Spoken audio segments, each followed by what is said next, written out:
Salam, əziz izləyicilərimiz. Mən doktor Rafael Həsənov, Bakı Medical Plaza gastroenteroloq vəzifəsində çalışıram.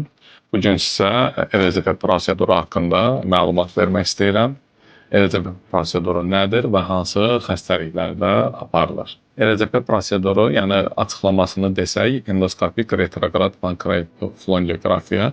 Yəni burada öd yollarının və mədaaltı vəzinin axarının endoskopik və rentgenoloji dəyərləndirilməsindən söhbət gedir. Nə zaman EZP əməliyyatı tövsiyə olunur?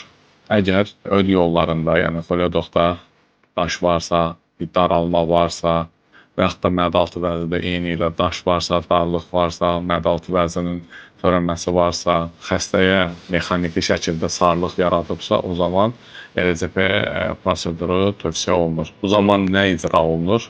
Əgər öd yollarında tıxanıqlıq vermiş bir daşlar varsa, daşlar xaric olunur və yaxud da darlıq varsa, darlıq nahiyə stent qoyulur və yaxud da mədaltı vəzinin başının törənməsidir, öd yolunu sıxılır, bu zaman yenə öd yoluna stent taxılır. Mədaltı vəzinin özünün axarında daş ola bilir, o daş xaric olunur və yaxud da ki, mədaltı vəzinin özündə də darlıqlar, axarında darlıqlar ola bilir, o zaman da yenidən stent taxılır. Burada məqsəd, məsələn, öd yolu darlıqlarında və yaxud da ki, mexaniki obstruksiyada daşlar olduqda qaraciyərdə ifraz olunan ödün öd yolları vasitəsilə bağırsağa axınında maneə yaranır. Bu maneəni aradan qaldırmaq üçün bu prosedurlar həyata keçirilir. Bir də nəyi nəzərə çatdırmaq istəyirəm? Bizə xəstələr gəlir, müraciət edir. Baxırıq ki, xəstə 15 gündən, bəzən görürsən 1 ayla sarlığı var və konservativ müalicə alır.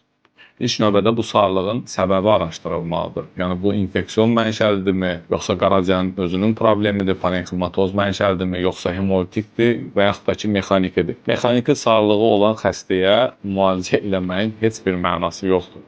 Bu xəstələrin vəziyyətini daha da ağırlaşdırır və xəstələri artıq xəstədə ensefalopatiya, xolangit əlamətləri yarandıqdan sonra xəstənin reabilitasiya dönəmi də uzun müddət başa gəlir və xəstə daha ağırlaşmış vəziyyətdə həkimə müraciət edir.